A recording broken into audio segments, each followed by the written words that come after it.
Hello everyone, welcome back. This is Jeff from Mysteel's iron ore department, here to give you the latest on China's ferrous market.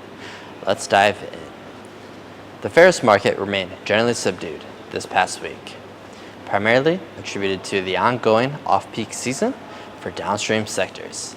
In addition, the easing of tensions between Iran and Israel weighed on crude oil prices, contributing to heightened volatility across the ferrous markets as a result.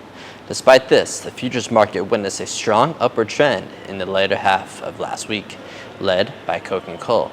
The rally was driven by safety inspections in Shanxi province, China's key production hub, as well as rumors surrounding a 5-day closure of the Mongolian border for imported coal. This, combined with resilient steel fundamentals and the NDRC's announcement of another funding round for the consumer goods trading program, lifted futures prices higher across the ferrous market. However, the spot market's performance remained relatively weak.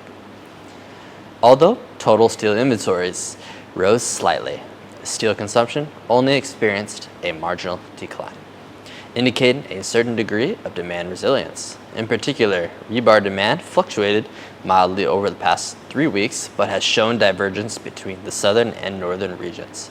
Construction activity in the southern region has been hampered by persistent high temperatures and heavy rainfall. Meanwhile, HRC consumption declined marginally, but is expected to remain relatively stable, supported by continued subsidy program funding under the National Consumer Goods Trade-in Policy.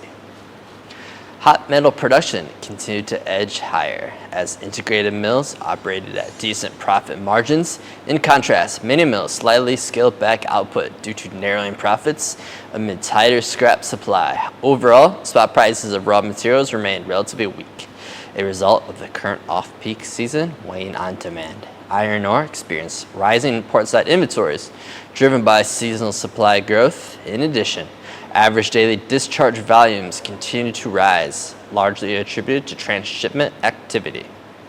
Moreover, no additional round of coke price cuts was observed last week as total coke inventories fell.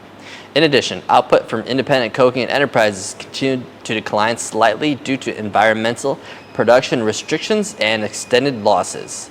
This trend, alongside the recent strength in coke and coal, will likely ease the downward price pressure in the coming weeks.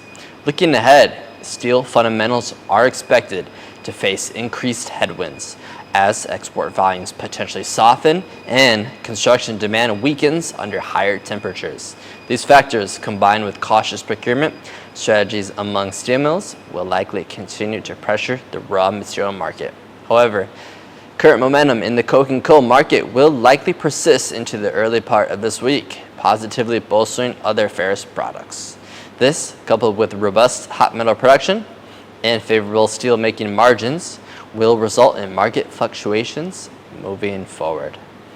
Thanks for tuning in to this week's China Ferrous Market Update, and we'll see you next time.